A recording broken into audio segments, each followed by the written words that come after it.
médula ósea capaz de responder a esta pérdida de glóbulos rojos, ¿ya? Y aproximadamente el 1% de los glóbulos rojos se eliminan todos los días. Por lo tanto, estos glóbulos rojos van a ser reemplazados por los reticulocitos. Entonces se entiende que aproximadamente de todos los glóbulos rojos que nosotros tenemos, el 1 al 2% son reticulocitos. Eso es lo normal. No debería haber ni más ni menos, a no ser que haya otra alteración. Entonces, como les decía, para que los glóbulos rojos se generen a partir de estas células progenitoras hematopoyéticas, la médula ósea tiene que estar intacta y el proceso de eritropoyesis va a depender de 3 factores. Uno, que hay una estimulación adecuada de la producción de glóbulos rojos, y esto va a depender de la eritropoyetina, que es la que va a estimular a la médula para que se produzcan los glóbulos rojos. El otro va a ser la capacidad de las células precursoras de la médula para que puedan responder a este estímulo. Y lo otro, la disponibilidad suficiente de nutrientes para que haya una buena eritropoyesis. ¿Y eso de quién va a depender?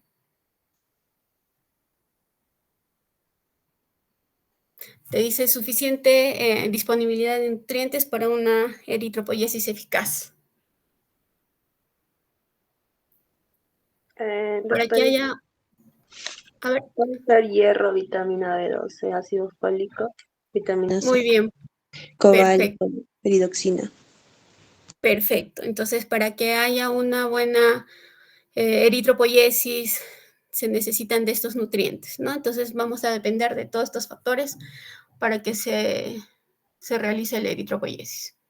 Muy bien, cuando hablamos de anemia, normalmente la Organización Mundial de la Salud habla de anemia cuando la hemoglobina en los varones está menos de 13, en mujeres está menos de 12, en gestantes en el primer y tercer trimestre está menos de 11 y en el segundo trimestre está menos de 10.5.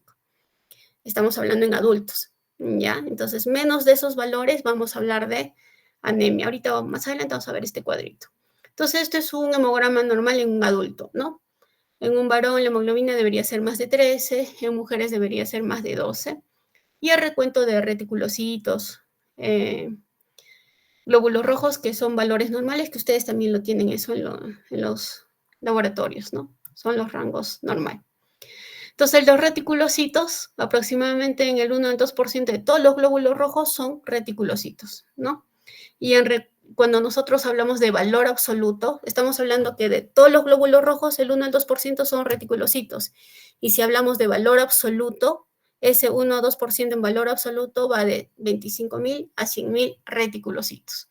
Entonces, cuando pasen, visiten el hospital y les pidan sacar el valor absoluto, van a hacer regla de 3 nada más, ¿no? Si los hematíes son, no sé, 5 millones, ¿cuánto será el 2%? Eso te va a salir en valor absoluto. En caso de anemia, el recuento de reticulocitos aumenta, incluso puede ser hasta 5 veces el valor en una médula ósea que responde, en una médula ósea sana, ¿ya? Entonces pueden incrementar hasta 4 a 5% de reticulocitos, incluso hasta 350.000. Ya, si estamos diciendo que su valor es hasta 100.000, una médula que está sana y va a responder a una pérdida de glóbulos rojos va a aumentar hasta el 5%. Muy bien, entonces cuando tenemos un paciente con anemia, ¿qué datos vamos a recopilar? ¿Qué datos tengo que preguntar a mi paciente que viene por anemia para poder enfocar qué tipo de anemia es? Siempre hay que preguntar sobre el consumo de fármacos, ¿ya? Pacientes que están tomando AINES y corticoides, ¿qué tipo de anemia estaría pensando? Chicos, Ramsés.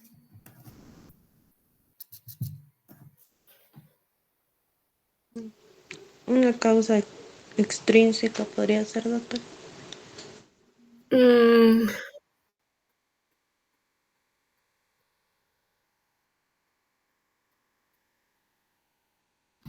Muy bien, anemias ferropénicas, porque generalmente los pacientes que consumen AINES y corticoides, el riesgo de que formen una úlcera péptica, ¿no? Y haga una hemorragia digestiva es alto. Entonces, la causa más frecuente o como complicación van a tener una anemia ferropénica, ¿ya? Antecedentes familiares, un paciente que viene por anemia y me dice que la mamá tiene anemia, los hermanos tienen anemia, son anemias leves, puedo sospechar que el paciente tiene una anemia por talasemia. Viajes, un paciente que viaja a la selva y viene con una anemia hemolítica, estaría sospechando de malaria. Pacientes vegetarianas estrictas, veganos estrictos, voy a sospechar de anemia ferropénica y anemia por deficiencia de B12. Antecedentes personales, por ejemplo, de cirugías bariátricas. ¿Qué tipo de anemia te harían? Pacientes que han tenido una cirugía bariátrica, una gastrectomía y viene por anemia. ¿Qué es lo primero que pienso? ¿Qué tipo de anemia sería? Megaloblástica. Megaloblástica por deficiencia de B12. Pero Ya. el intrínseco, creo, doctora. También por deficiencia del factor intrínseco. Ya. Antecedentes de sangrado, obviamente las ferropénicas, melenas, sangrados menstruales abundantes. Muy bien. Otros datos importantes que hay que recopilar en un paciente que viene con anemia, hay que buscar síntomas asociados. Anemia asociada a artralgias, buscar enfermedades autoinmunes, ¿no? Anemia asociada a fiebre, pensaré en las anemias por inflamación. Anemia asociado a parestesias. ¿Qué tipos de anemia te dan parestesias? En fisiopato me parece que también hablamos de eso. Un paciente que viene con, no sé, pues 8 de hemoglobina y te dice, doctora, también tengo parestesias en las manos, hormigueos, adormecimientos. No se olviden, anemia por deficiencia. Dime. La megaloblástica. Muy bien, deficiencia de B12 y cobre. Esos dos tipos de anemia te van a dar compromiso neurológico. Un paciente que viene con anemia y ictericia, ¿qué estaría pensando? Anemias, anemias hemolíticas, ¿no? Anemias hemolíticas.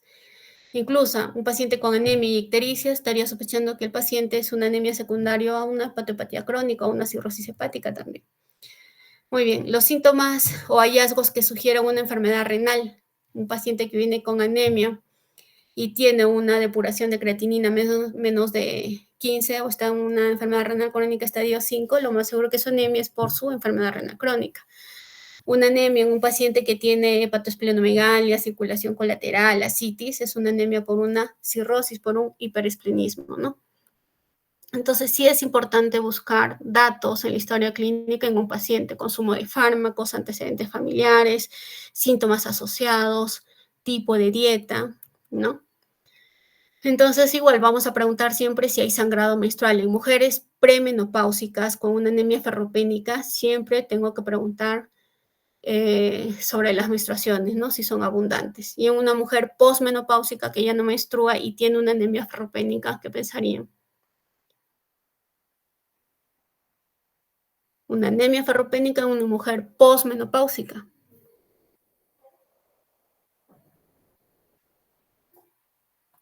Ramsés,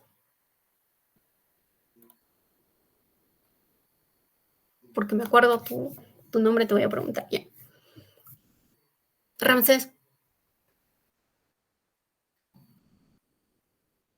no, una anemia ferropénica en una mujer posmenopáusica, ¿por dónde está perdiendo?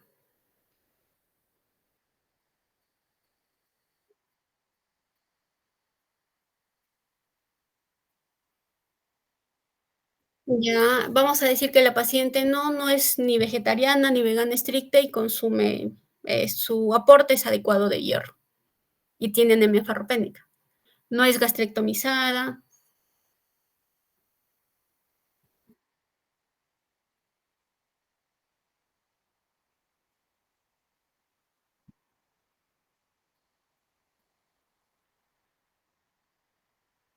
Ya, anemia ferropénica.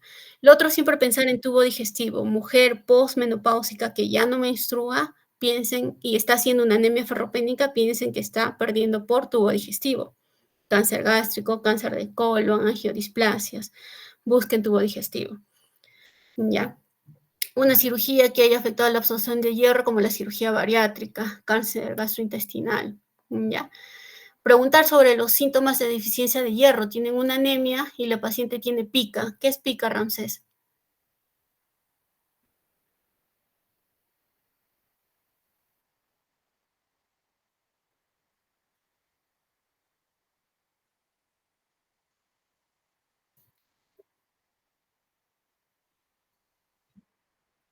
A ver, Es por comer hielo. ya. Si ustedes tienen un paciente que viene con 8 de hemoglobina y te dice que está comiendo tierra, está comiendo hielo, está comiendo jabón, está comiendo shampoo. Entonces, pica es la sensación o la necesidad constante de comer cosas que no son comestibles, ¿no? Como tierra, shampoo, jabón, ¿ya? Síndrome de piernas inquietas en pacientes que tienen anemia por deficiencia de B12, ¿no? En anemia en pacientes con enfermedad renal y adelgazamiento o pérdida de cabello. O sea, son síntomas que nosotros tenemos que buscar en pacientes con anemia. Las condiciones, esto ya hemos hablado, ¿no? En pacientes que van a tener una absorción deficiente de B2, en pacientes de cirugía bariátrica, gastrectomizada, gastritis atrófica autoinmune, trastornos de ilion, resección quirúrgica a nivel de ilion. ¿Qué se absorbe a nivel de ilion?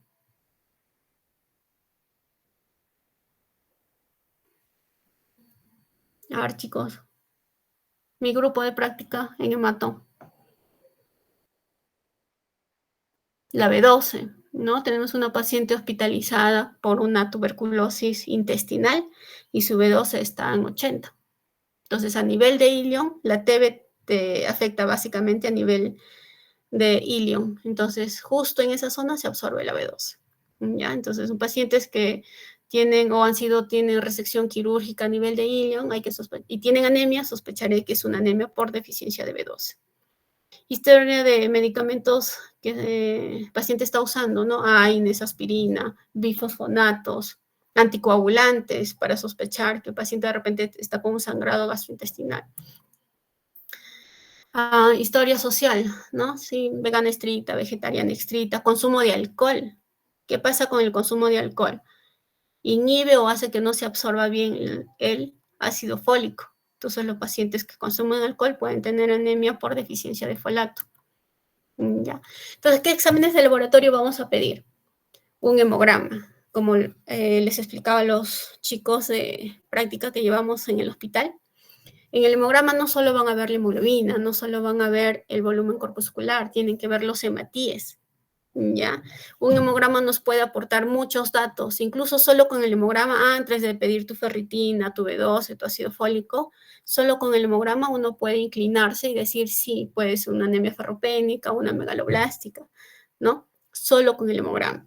¿Qué más? Si es un paciente que viene anemia, yo tengo que buscar que esa anemia no sea secundaria a una enfermedad renal crónica, un paciente con una cirrosis hepática. Si es una anemia y estoy sospechando de hemólisis, tendré que pedir lactato de deshidrogenasa, bilirrubina, saptoglobina. Y todo paciente con anemia tiene que tener lámina periférica, porque yo quiero ver cómo están los glóbulos rojos, ¿no? Si hay esquistocitos, si están fragmentados, ¿no? Si hay macrocitosis, microcitosis. Entonces, sí o sí, todo paciente tiene que tener su lámina periférica. Entonces, para hacer un diagnóstico o cómo enfocar a un adulto con anemia, generalmente hay dos enfoques, ya un enfoque cinético y un enfoque morfológico. ¿En qué consiste estos enfoques? Cuando hablamos de enfoque cinético, te dice que podemos enfocar a un adulto con anemia mediante el recuento de reticulocitos.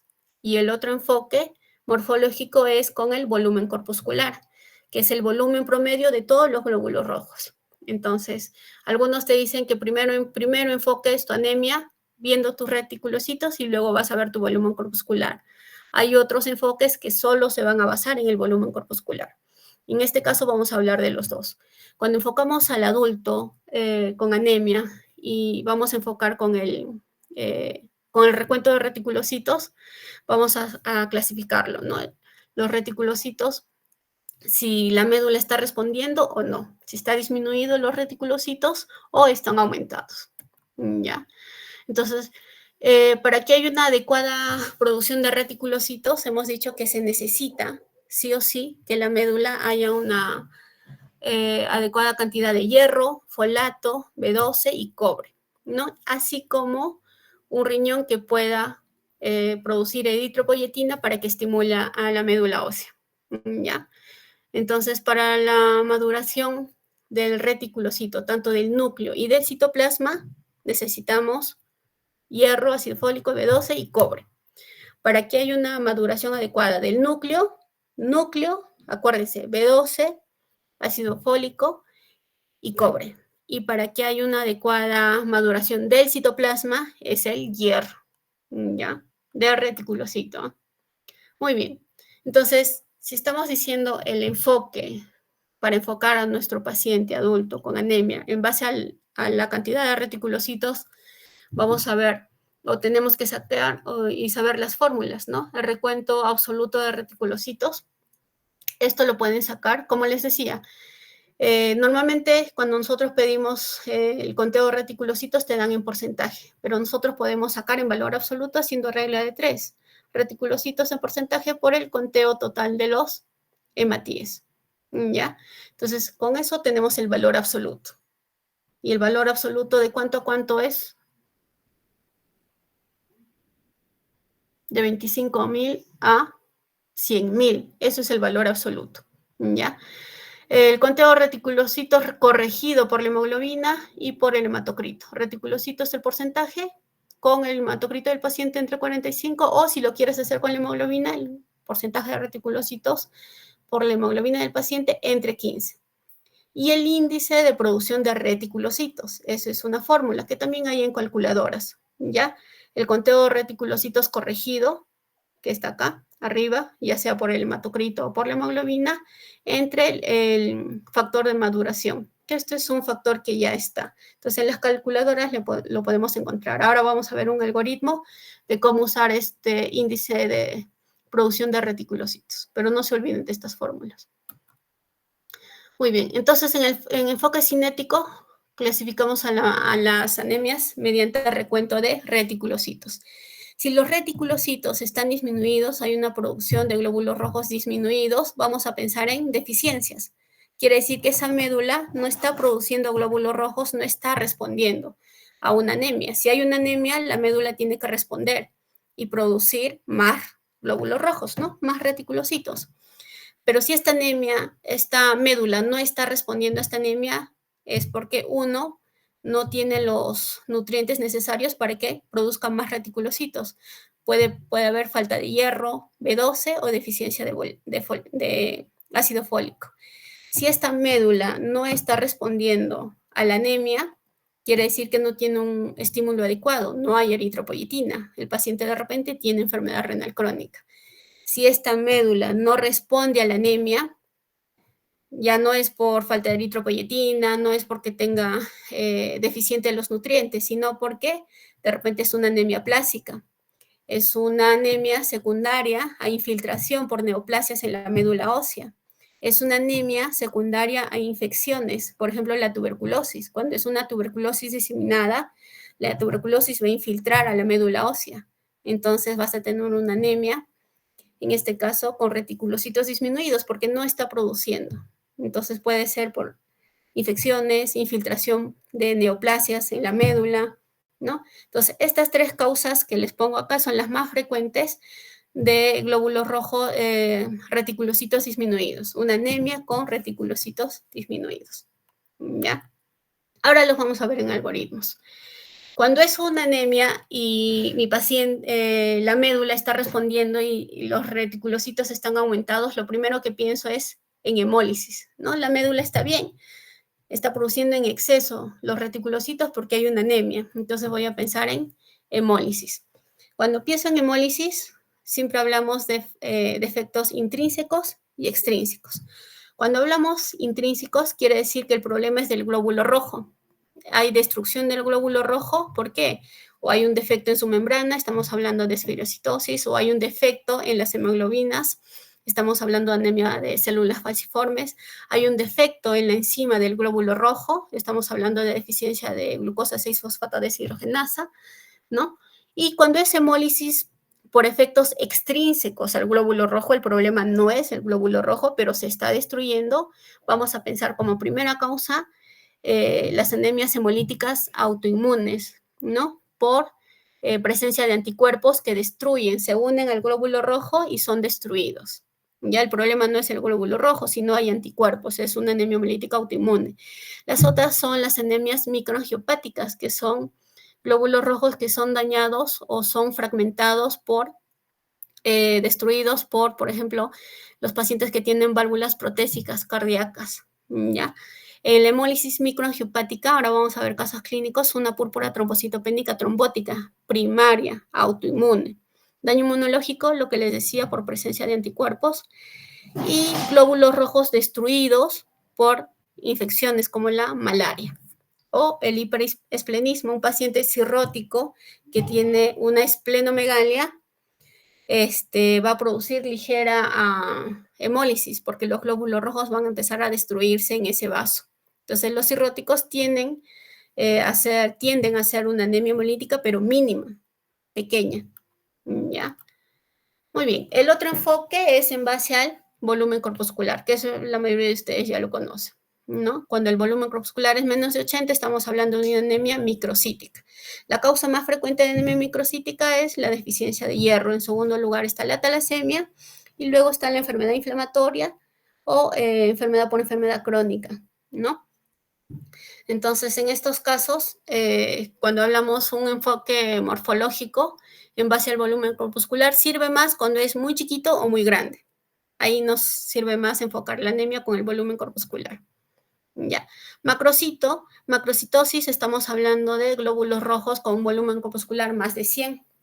En estos casos, a la cabeza siempre está la B12, deficiencia de B12, ¿no? Anemias megaloblásticas por B12, ácido fólico. Pacientes con cirrosis hepática van a tener una anemia macrocítica, pacientes con disfunción tiroidea, pacientes por consumo de alcohol, mieloma, síndrome mielodisplásico, y también acá están las anemias hemolíticas. En las anemias hemolíticas, la médula está respondiendo bien y produce un exceso de reticulocitos. Estos reticulocitos son glóbulos rojos grandes, ¿no? Entonces, en lámina periférica son vistos como macrocitosis. Entonces, un paciente con anemia hemolítica voy a tener macrocitosis, pero también voy a tener normo o macrocítica en anemias hemolíticas. En normocítico, la cabeza son las enfermedades por inflamación, ¿no? Enfermedades por enfermedad crónica o anemias por inflamación. Hay que tener en cuenta que al inicio todas las anemias van a ser normocíticas, al inicio, en las primeras etapas de la anemia. Ya. Entonces, la deficiencia de hierro, B12, podemos tener asociadas en un paciente que tiene tanto deficiencia de hierro y también de B12, vamos a tener normocítica, no necesariamente micro o macro. ¿Ya? O pacientes que están recibiendo tratamiento para su megaloblástica o deficiencia de folato, al inicio pueden tener normocíticas. Al examen físico, ¿qué vamos a ver? Palidez de mucosas, ¿no? La conjuntiva, pálida, coiloniquia, que son las uñas en forma de cuchara, pero esto vamos a ver en anemias crónicas, anemias ferropénicas crónicas, no en la parte inicial. Cuando esto ya es crónico, vamos a ver la coiloniquia, que es la forma de cuchara de las uñas en anemias ferropénicas. Ya.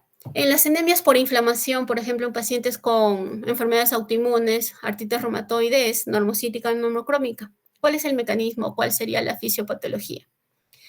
La fisiopatología en este tipo de anemias es que, como es por inflamación crónica, generalmente hay citoquinas proinflamatorias. Estas citoquinas hacen que el glóbulo rojo, que normalmente vive 120 días, va a vivir un tiempo mucho más corto, ¿no? 90 días, 100 días. El tiempo de sobrevida del glóbulo rojo va a estar disminuida por estas citoquinas. Estas citoquinas a nivel hepático van a producir lepsidina. Lepsidina es una hormona que se produce en el hígado y lo que va a hacer es que los macrófagos capten hierro, por lo tanto va a disminuir tu hemoglobina.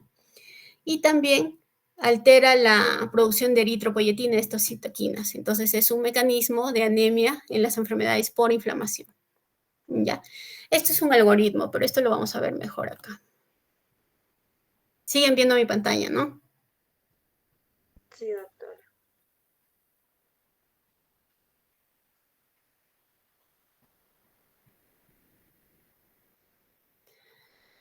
Ya. ¿Ven mi pantalla?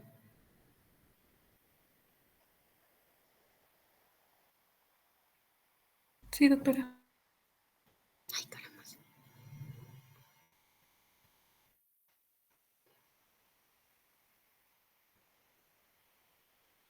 Ya.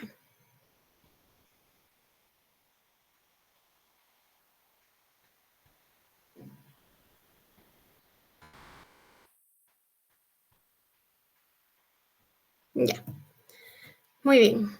Esto es un enfoque de anemia hemolítica en base al volumen corpuscular. De anemia en un adulto en base a un volumen corpuscular.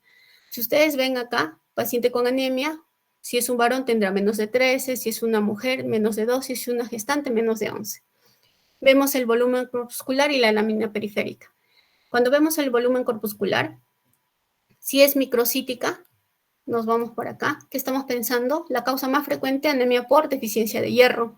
Luego siguen las talasemias, anemias por inflamación, y las menos frecuentes son las que mencionan acá, ¿no? Sideroblásticas, hipertiroidismo.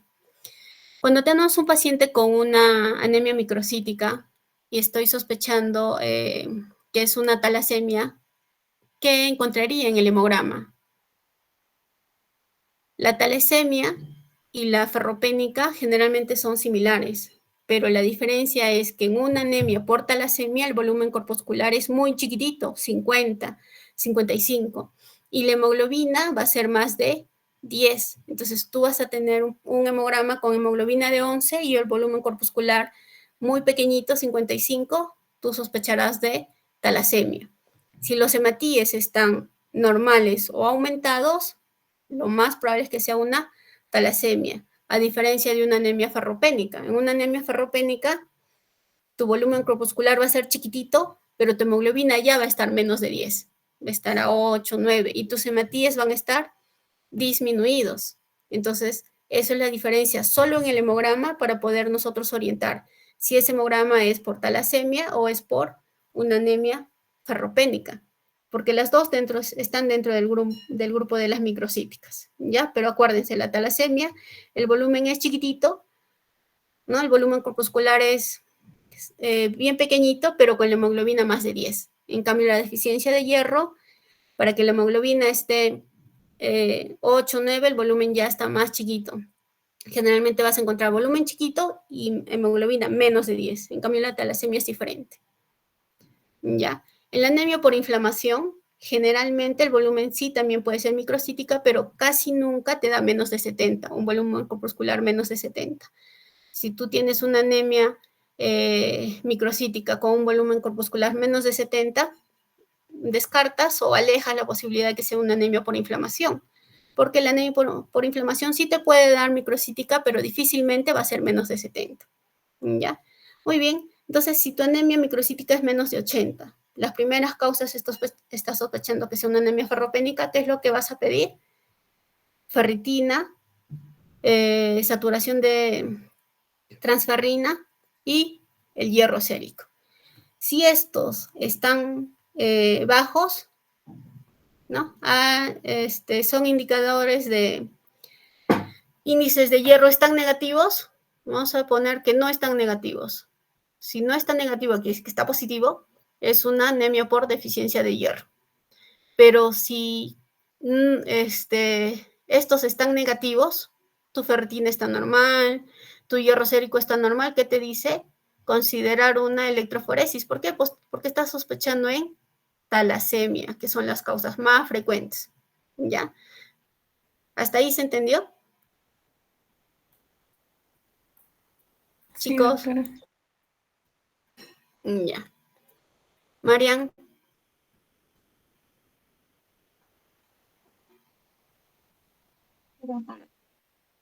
Marian, Mariana, Sí, doctora, no sé si me escuchan. sí te escucho.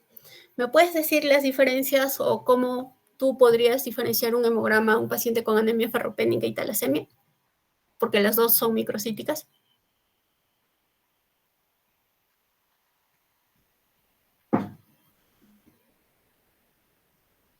Vanessa, Sí, doctora, en caso de que sea por déficit de hierro, la ferritina y la transferrina y el hierro sérico va a estar disminuido, pero en la talasemia todo va a estar normal y ahí le puedes dar una electroforesis. ya, muy bien. Y antes de pedir tu hierro sérico, tu ferritina, solo viendo el hemograma, ¿qué te orientaría de que esa anemia microcítica es más para talasemia y no ferropénica? Porque el BCM en la talasémica puede estar muy bajo, como 50 o 55, y la hemoglobina suele estar más de 10. lo que Muy no bien, ¿y los hematíes aumentados o normal? En cambio, los hematíes en una ferropénica están disminuidas. Una anemia ferropénica, los hematíes siempre están disminuidos. Ya, muy bien. Continuamos. Entonces, si el volumen corpuscular, microcítica ya hemos hablado, si el volumen corpuscular está entre 80 y 100, estamos hablando de una normocítica. Por ejemplo, en este algoritmo, que es el de Dynamedics, te dice que si tu volumen corpuscular está en 80 y 100, te pide los reticulocitos. Te dice, miras tu volumen corpuscular, entonces lo siguiente que tienes que hacer es ver tus reticulocitos. Muy bien, ves tus reticulocitos. Si estos reticulocitos están incrementados con un volumen corpuscular normal, te dice, piensa en hemólisis. ¿Qué vas a pedir? Lactato de deshidrogenasa, bilirrubina para confirmar si es hemólisis o no. Si los reticulocitos no están incrementados, si es un volumen corpuscular normocítica, te dice, chequea que no sea una anemia por inflamación, ¿no? Tu PCR. Chequea que no sea una anemia por una enfermedad renal crónica. Chequea que no sea una anemia por una enfermedad hepática, normocítica, normocrómica. Incluso te dice acá que no sea una anemia por mieloma para proteínas, ¿no? Mieloma, ¿ya? Muy bien. ¿Y qué pasa cuando tu anemia es macrocítica, más de 100? ¿Qué vas a hacer? Te dice acá, si es más de 100, te vas a ver tus reticulocitos, ¿ya? Si tus reticulocitos están incrementados, ¿qué vas a pensar? Es una anemia macrocítica con reticulocitos aumentados. ¿Qué pensarías, Alessandro? Mis alumnos del grupo de práctica me deben responder, me voy a acordar de sus nombres.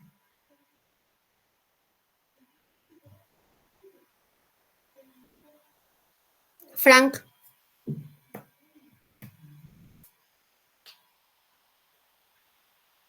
Vanessa. Doctora, que están todos los reticulocitos, ¿podría ser una anemia hemolítica? Ya, macrocitosis con reticulocitos aumentados hemolítica. Y si los reticulocitos no están aumentados, estás haciendo anemia, es una anemia macrocítico, pero tu médula no está produciendo reticulocitos, no están aumentados y están disminuidos. ¿Aplásica? ¿Cómo? Podría ser aplásica. Anemia.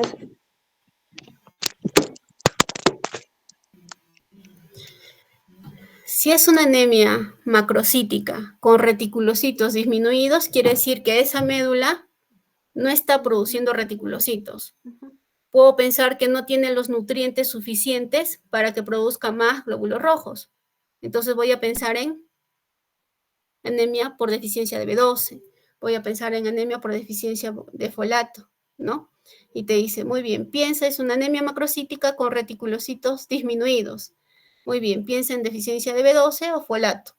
¿Está tu vitamina B12 disminuida o folato disminuido? Sí, entonces es una anemia megaloblástica, ¿no? Por deficiencia de B12, trata tu B12 y trata tu deficiencia de folato.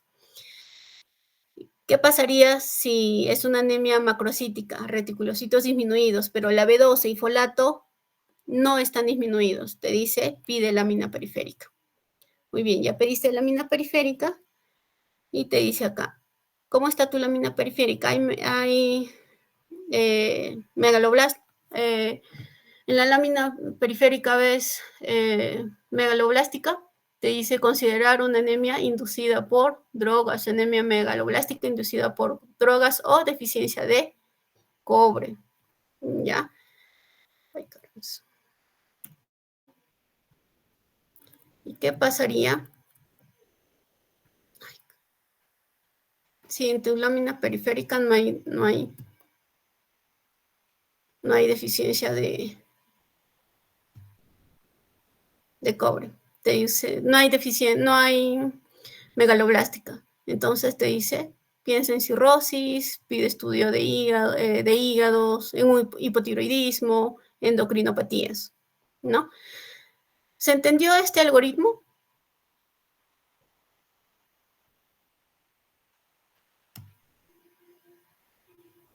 Chicos,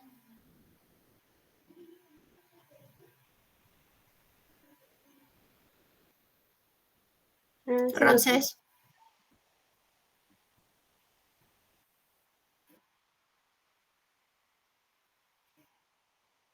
Este algoritmo es bastante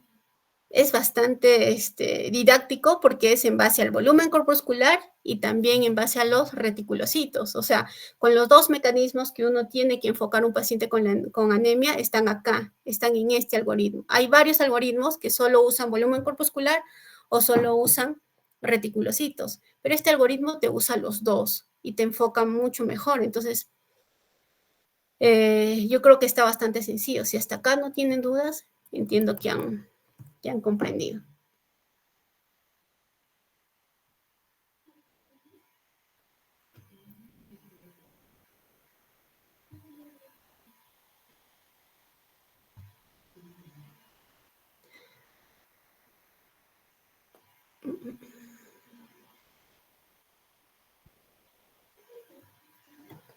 ¿Se ve mi pantalla? Sí, doctora. Sí, Sí, se doctora. ve. Este es el algoritmo que acabamos de repasar. ¿Ya? Esto es algunos problemas endocrinológicos asociados a anemia, ¿no? ¿El hipotiroidismo te puede dar anemia? Sí. Generalmente puede ser normocítica, macrocítica o microcítica. ¿Ya? Hipertiroidismo también. El volumen corpuscular puede ser microcítica. ¿Ya? E incluso te dice que un hipertiroidismo te puede asociar a pancitopenia. Entonces, la anemia también está asociada a problemas endocrinológicos. Este es otro cuadro de cómo enfocamos un paciente con anemia en base al volumen corpuscular y si la médula está respondiendo o no, en base a los reticulocitos. ¿Ya?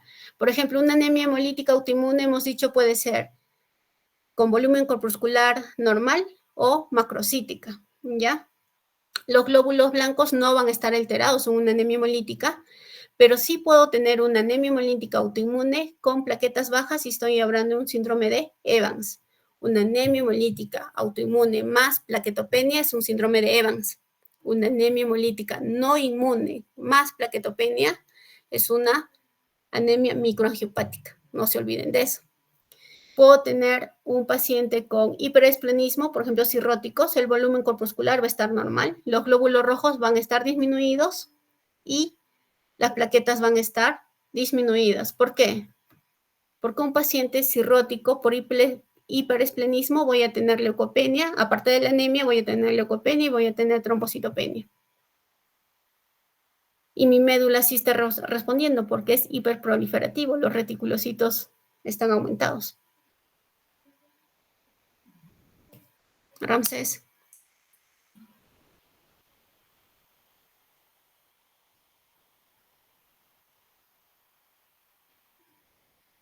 Vanessa. Sí, doctora. Porque un paciente con hiperesplenismo, según este cuadrito, y la médula produce reticulocitos, la médula está bien, y tiene hiperesplenismo, va a tener leucopenia y trombocitopenia asociados a anemia. Es que es una causa extravascular fuera de los vasos sanguíneos y está enfocados en órgano. En ese caso sería por un paciente que tiene ¿Pero por qué sería la leucopenia y la trombocitopenia? por el hígado, porque el hígado está Por la asociado. esplenomegalia, ¿no? Así como va a secuestrar y destruir los glóbulos rojos, lo mismo va a hacer con los leucocitos y lo mismo va a hacer con las plaquetas, ¿ya? Entonces, una causa de anemia es la cirrosis hepática. ¿Qué pasa en una deficiencia de hierro? Es hipoproliferativa. ¿Por qué es hipoproliferativa? Porque la médula ósea no va a producir reticulocitos, porque no tiene los suficientes nutrientes. En este caso no tiene hierro. El volumen corpuscular voy a tener disminuido, los glóbulos blancos no va a haber cambios y las plaquetas, en vez de plaquetopenia va a haber trombocitosis. Entonces, en una anemia ferropénica no va a haber cambios en los leucocitos, pero las plaquetas pueden estar aumentadas, como reactiva la anemia. En una anemia por inflamación, el volumen corpuscular puede ser disminuido, microcítica o normocítrica. En una anemia por inflamación, los leucocitos sí van a estar aumentados. Y puedo tener trombocitosis reactiva a la inflamación, a la infección. En deficiencia de B12, el volumen corpuscular debe estar mayor de 100, aumentada. Puedo tener neutropenia y puedo tener trombocitopenia. Acuérdense, en la anemia por deficiencia de B12 vamos a tener pancitopenia. Y en la anemia por deficiencia de cobre también vamos a tener pancitopenia. Esto es otro algoritmo en base solo al volumen corpuscular. ¿Ya? El primer algoritmo que les mostré es el más completo, que es con volumen y con los reticulocitos. Esto es solo con volumen corpuscular y es lo mismo. Estos son los mecanismos de la anemia, ¿no? Como un paciente con un consumo de AINES te va a dar compromiso de la mucosa gastrointestinal y te puede dar una anemia ferropénica.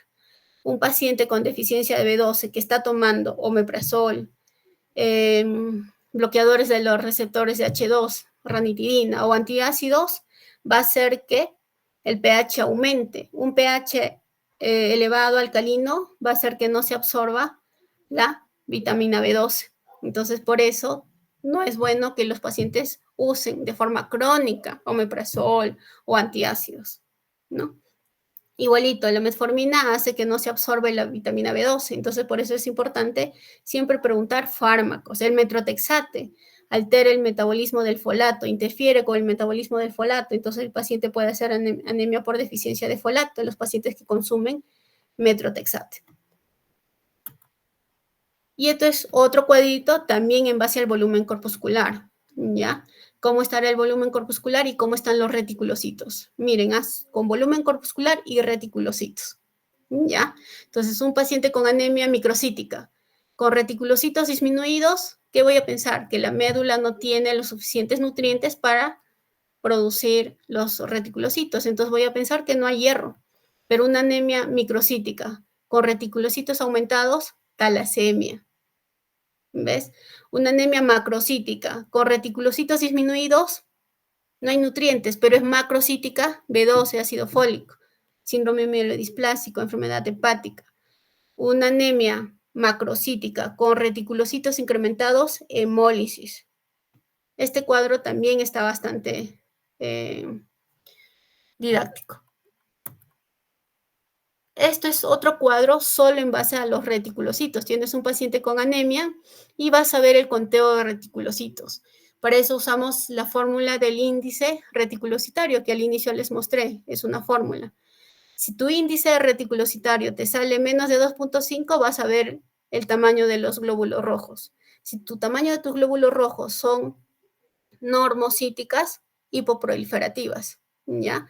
Si es microcítico o macrocítica, vas a pensar en trastorno en la maduración. ¿Quién te hace trastorno en la maduración? Deficiencia de hierro, las talasemias y deficiencia de B12, maduración del núcleo y del citoplasma del glóbulo rojo. ¿Ya? Si es normocítica, hipoproliferativa, quiere decir que esta médula no está produciendo glóbulos rojos porque tiene daño medular, ¿ya? Pero es normo, entonces vas a pensar en aplasia de médula ósea, deficiencia de hierro también, infiltración de la médula por neoplasias, fibrosis por fármacos, ¿ya? Y si el índice reticulocitario es más de 2.5, lo primero que vas a pensar es en hemólisis.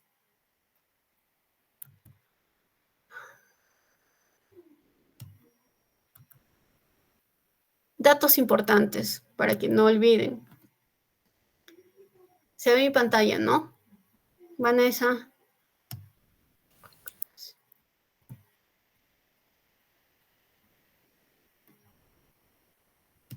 Vanessa. Sí, doctora. ¿Ves la pantalla? Sí, doctora. ¿Me puedes responder la primera pregunta? Pregunta o qué pondrías en ese espacio.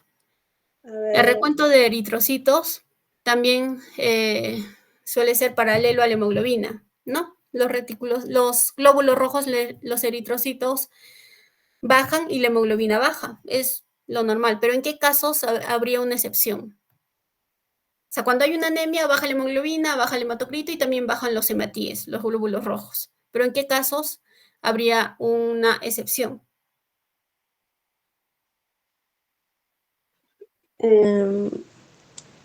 excepto en los casos de microcitosis extrema. Puede ¿Qué estar dice ahí? en A ver, el recuento de eritrocitos suele disminuir paralelo a la hemoglobina y el hematocrito, excepto en casos de microcitosis extrema, un volumen corpuscular extremadamente pequeño, en los que los recuentos de eritrocitos pueden estar elevados a pesar que hay anemia. ¿En qué caso se ve?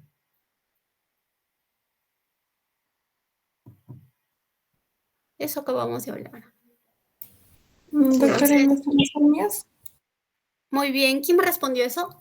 Yo, doctora. No, pero ¿cuál es tu nombre y tu apellido? Elian Paulina. Elian, Sí, doctora. tu apellido. Paulina Orihuela.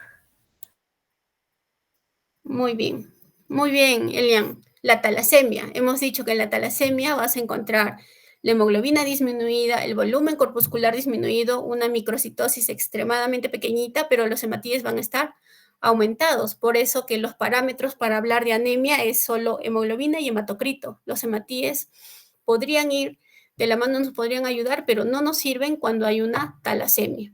¿Ya? Entonces te dice, por ese motivo el recuento de eritrocitos se utiliza con menos frecuencia para diagnosticar anemia. Un recuento elevado de eritrocitos en una persona con anemia sugiere talasemia. ¿Ya? Eritrocitos elevados, si la paciente tiene anemia, vamos a pensar en talasemia. Es un dato importante que solo viendo el hemograma nos podemos dar cuenta.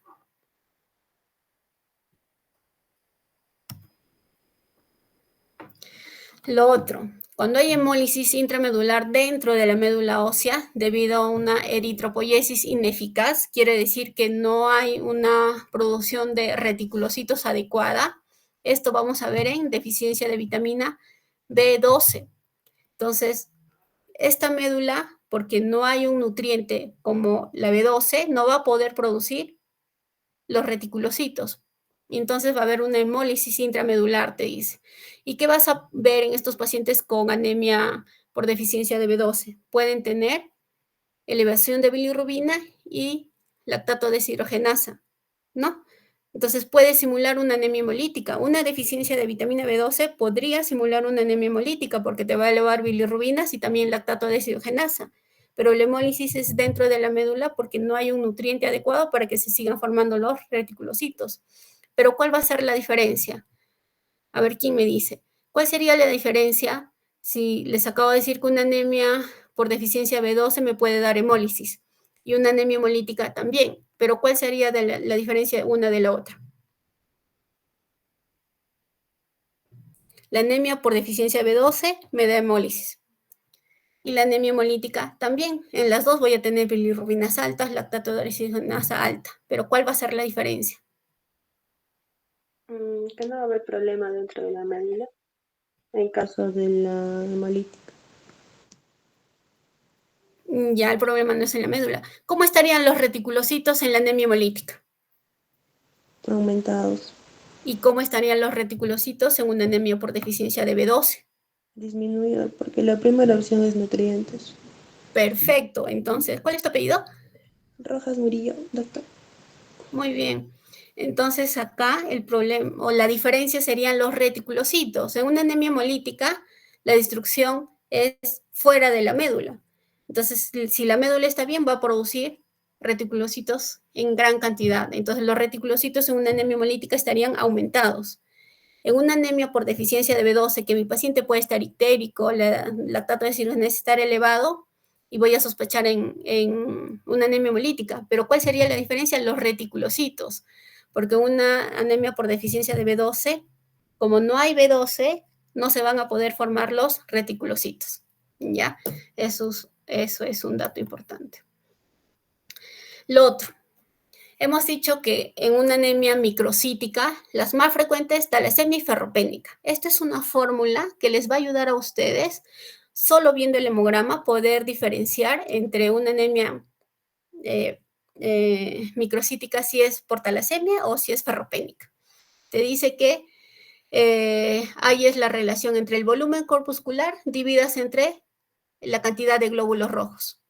Y volumen corpuscular entre la cantidad de glóbulos rojos. Esto se llama el índice de Mentzer. Esto es útil para predecir el rango talasémico, ¿ya? Frente a un paciente con ferropenia.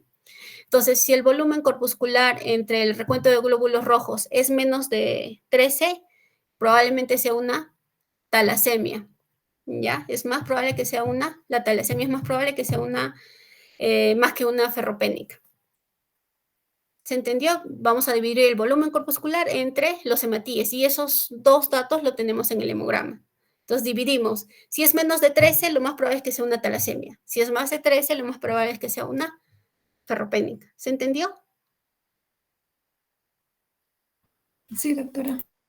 Ya, esta formulita lo pueden usar viendo solo su hemograma. Si es que tienen dudas, es una anemia microcítica, pero tú tienes dudas, ¿será talasemia o será ferropénica? Y este es el índice. Si ustedes, por ejemplo, dividen acá los glóbulos rojos, y acá está el volumen corpuscular 64 entre 5.4, ¿cuánto les saldría?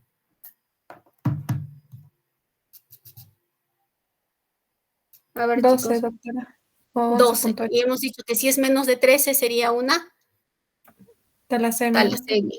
¿Ya? Y acá tú divides el volumen corpuscular 77.6 entre 4.6 hematíes, ¿cuánto saldría?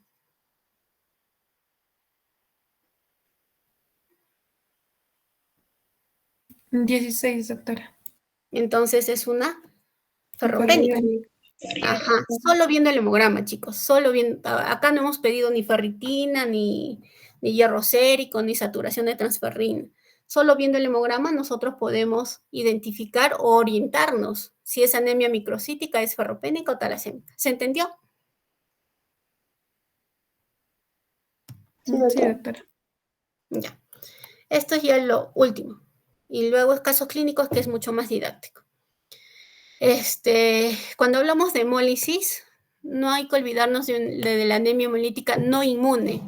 ¿Ya? La anemia hemolítica no inmune quiere decir que es una anemia hemolítica, pero que no tiene la presencia de anticuerpos. CUMS negativo. Anemia hemolítica, CUMS negativo y asociada a trombocitopenia. Cuando tengan anemias hemolíticas, CUMS negativo y también tienen plaquetopenia, piensen en una anemia microangiopática trombótica. ¿Ya? ¿Qué es la característica de estas anemias microangiopáticas? Que en la lámina periférica van a ver esquistocitosis. Cuando ustedes vean esquistocitosis en su lámina periférica, ay caramba, son glóbulos rojos fragmentados. Piensen en este tipo de anemia, esquistocitosis en lámina periférica, que son glóbulos rojos fragmentados, partidos. Piensen en una anemia microangiopática, ¿ya? Hay varias, primarias y secundarias. En las primarias, generalmente la púrpura trombocinopénica trombótica, y en las secundarias, sepsis, enfermedades autoinmunes, infecciones, ¿ya? Muy bien. Ya para terminar y no se canse.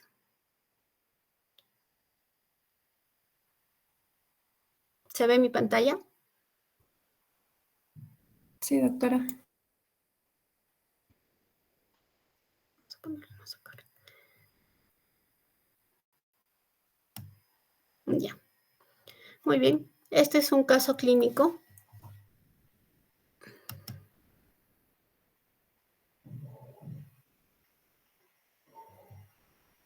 Ya.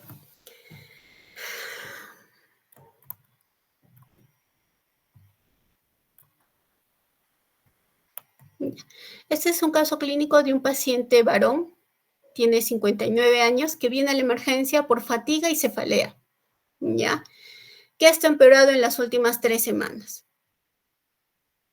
Te dice que las 2 semanas antes de la presentación él ha tenido 5 días de una diarrea acuosa, ¿no? Y episodios de hematoquesia, ¿ya? Que estos se resolvieron espontáneamente. El día de la presentación él nota una orina oscura, ¿ya? Se siente fatigado, mareado y contacta a la emergencia.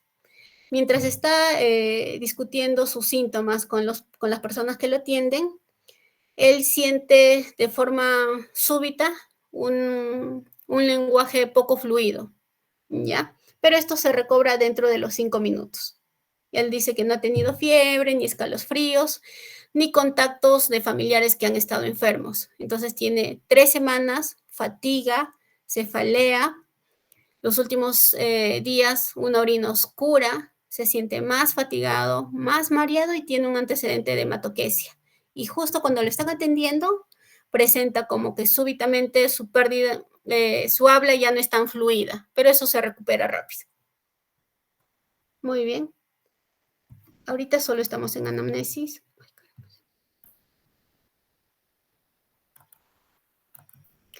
Su historia médica tiene hipertensión, dislipidemia, es obeso. Historia social te dice que es fumador, ¿ya? Consume alcohol también, te dice 2 vasos de alcohol al día. No ha tenido viajes, no tiene contacto con animales. Historia familiar, mamá y papá hipertenso, su medicación antihipertensivos, naproxeno, ¿ya? Y rosuvastatina, que es una estatina. Alergia, no hay alergia a drogas. Al examen físico no está con fiebre, su frecuencia cardíaca un poquito bradicárdico, su presión normal, pero es hipertenso. Frecuencia respiratoria, saturación normal, IMC 30. A la ectoscopía el paciente se nota fatigado, pero no hay disnea, te dice, no hay distrés. En el examen físico, garganta, oído, no hay problema. Membranas mucosas normal, pero sí te dice la conjuntiva ictericia, ¿ya? Conjuntiva ictérica, tu paciente está ictérico. No hay ganglios, no hay lesiones en la mucosa oral, pulmón está bien, frecuencia cardíaco está bien, abdomen, no hay hepatoesplenomegalia, Murphy negativo. Resto del examen no hay ninguna alteración. En piel no hay rash, no hay petequias y neurológico normal. Lo positivo del examen físico es la ictericia.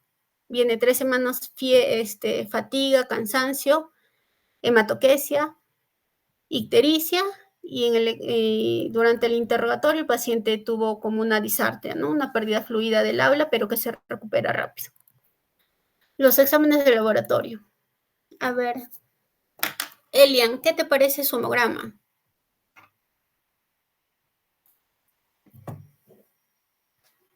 Doctora, la hemoglobina está disminuida. Muy bien, luego de tu hemoglobina vas a ir a ver su volumen corpuscular, ¿ya? ¿Cómo está el volumen corpuscular? Está dentro del rango normal, doctora. Muy bien, entonces es una anemia normocítica. Muy bien. Y luego, ¿qué vamos a ver? Los reticulocitos, ¿no? Vamos a enfocarnos en evaluación de una anemia en base al volumen y los reticulocitos. ¿Ya? ¿Cómo están los reticulocitos? Aumentados, doctora. Muy bien, entonces es una anemia normocítica normocórmica con reticulocitos aumentados. Tiene 13%, hemos dicho que lo normal es hasta el 2%. Entonces, ¿qué estarías pensando hasta ahí? Solo con el hemograma.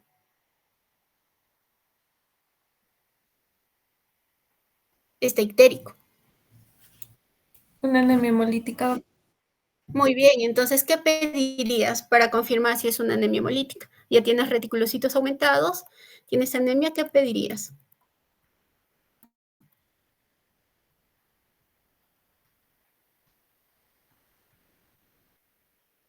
Lactato de deshidrogenasa, ¿ya? Cuando hay destrucción de células, glóbulos rojos, el DHL va a estar aumentado. Está en 1400, lo normal es hasta 225. ¿Qué más pedirías?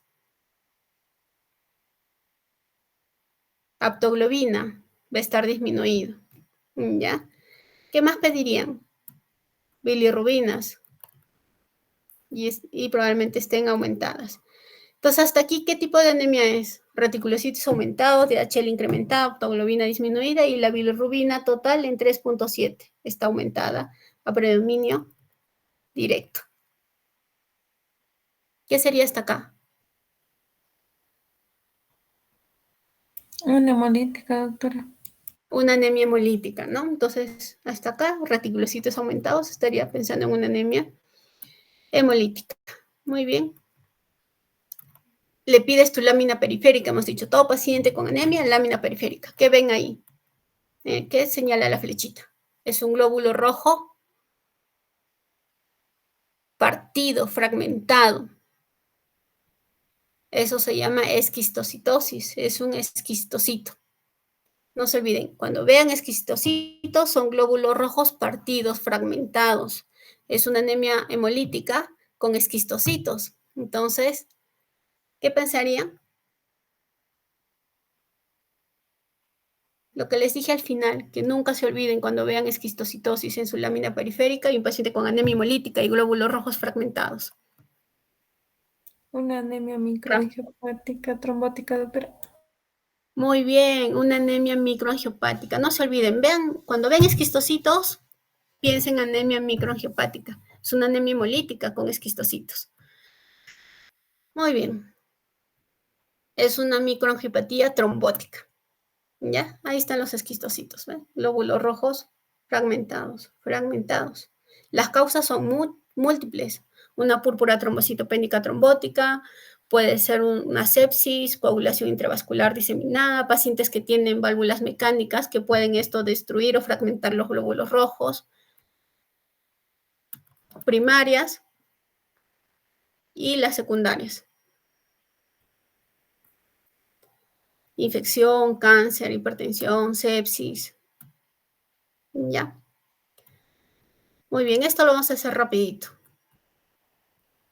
Tienes un paciente de 18 años que te dice hace 6 días ha estado con dolor abdominal, vómitos, diarreas, tiene historia familiar de miembros con síntomas similares y reporta que la diarrea gradualmente se ha ido desapareciendo, pero tiene un cuadro infeccioso de 6 días. Infeccioso, ¿ah? 6 días nada más. ¿Ya? Y este es su hemograma. Ramsés, ¿qué te parece su hemograma?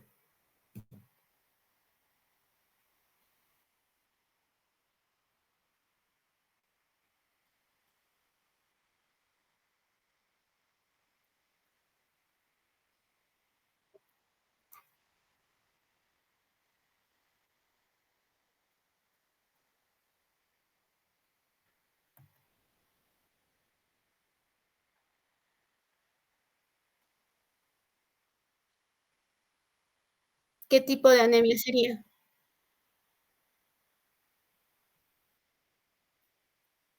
Una anemia hemolítica, ¿no?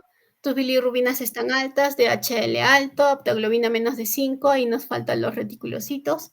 Y la lámina periférica te dice esquistocitosis. Entonces es una anemia microangiopática, ¿no? Anemia hemolítica, más plaquetopenia y ves esquistocitosis, es una anemia microangiopática. Y la pregunta de acá te dice, ¿el paciente tiene una anemia microangiopática, una anemia hemolítica microangiopática? Sí, porque estás viendo esquistocitosis. Ya. Te dice, ¿cuál es la causa más probable de esta anemia microangiopática? Una púrpura trombocitopética trombótica, que esto es autoinmune, una microangiopatía trombótica mediada por complementos, una secundaria o una secundaria una infección, una toxina. Ha estado con diarreas, ha estado vomitando y Tina. una toxina. Muy bien, infeccioso, ¿no? Como estamos diciendo con una anemia microangiopática trombótica y secundaria a infecciones bacterianas, virales. Muy bien, ¿cuál de los siguientes exámenes le harías? Adams 13, esto es una púrpura trombocitopénica trombótica. Serología por enfermedades autoinmunes, ¿te parece autoinmune 6 días de evolución? O un examen de heces para ver si está la toxina, La de esas. ¿no? Muy bien, entonces esta es una anemia microangiopática secundaria a un proceso infeccioso bacteriano. Esa es la respuesta, ¿ya? Es una anemia microangiopática secundaria a un proceso infeccioso. Este es el caso 1. Al final vamos a ver el primer caso que hemos visto. Y ahí te hace un comentario. Este es el caso 2. 53 años, viene con visión borrosa, dolor de cabeza, le han dicho que tiene una pericarditis de diagnóstico, ha recibido corticoides, ella reporta que no ha usado la droga, su presión está alta, al examen físico exudado, rales a nivel pulmonar, ¿no? En piel hay edemas, en manos, y telangiectasias en cara, te dice telangiectasias. Y esto es hemograma. Hemoglobina 9.8, bilirrubinas en 2, DHL alto y aptoglobina menos de 5. Y es esquistocitosis. Es una anemia hemolítica, ¿no? Microangiopática. ¿Ya?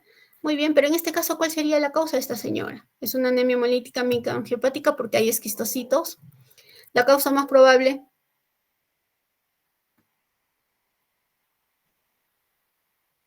una púrpura trombocitopénica trombótica, podría ser secundaria, podría ser Shiga, ¿no? Y el otro que sea mediado por complementos, ¿no? Autoinmune. Muy bien. ¿Cuál de los siguientes test deberíamos realizarle a este paciente?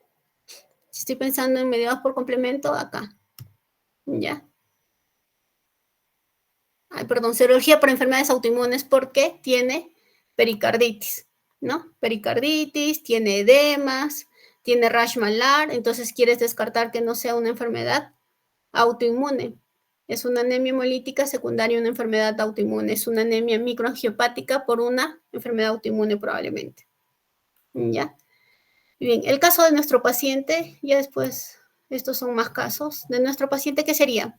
Esto es hemograma, es una anemia hemolítica y hay esquistocitosis del primer paciente que hemos visto. Y plaquetas está en 7000, ¿eh? 7000 de plaquetas. Y tiene 2 meses, 3 semanas de evolución. Ha hecho disartria, ¿no? Porque se le fue el habla fluida, está con sangrado, está con hematoquesia. Esta es una anemia hemolítica microangiopática porque hay esquistocitosis. Por complemento no creo, secundaria no creo, Shiga tampoco, es una púrpura trombocitopénica trombótica. Tiene anemia hemolítica, no inmune más plaquetopenia y esquistocitosis en sangre. En este caso es deficiencia de Adams, es una púrpura trombocitopénica trombótica primaria, deficiencia de Adams 13. ¿Por qué digo que es una púrpura trombocitopénica trombótica? Porque está haciendo compromiso neurológico, porque hecho como un tía, está haciendo compromiso renal, porque tiene creatinina alta, si mal no recuerdo, creo que, 1.9, ya.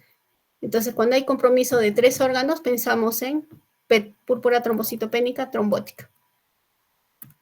Muy bien, chicos. Adams 13. Y es una púrpura trombocitopénica trombótica. Les he presentado estos casos porque anemia ferropénica es mucho más fácil. Anemia megaloblástica, tu caso clínico te dirá que tiene parestesias, que es vegana estricta, ¿no? En cambio, en anemias hemolíticas es un poquito más complicado, ¿ya? Y para que nunca se olviden que cuando vean esquistocitosis, piensen en una anemia microangiopática trombótica.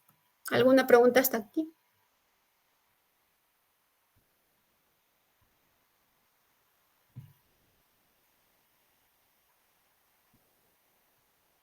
Chicos. Entonces, ustedes pueden enfocar su anemia en base al volumen corpuscular y en base a los reticulocitos. Lo más práctico y lo más completo es el primer algoritmo que les presenté, en base al volumen corpuscular y en base a los reticulocitos. Y ahí pueden enfocar su anemia. ¿Todo claro? ¿No han entendido o se han dormido?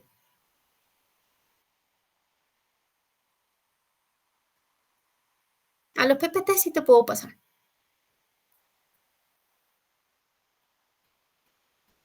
¿Alguna otra pregunta?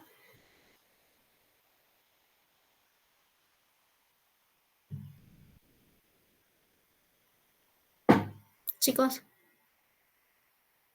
No, doctora. Se ha entendido, doctora.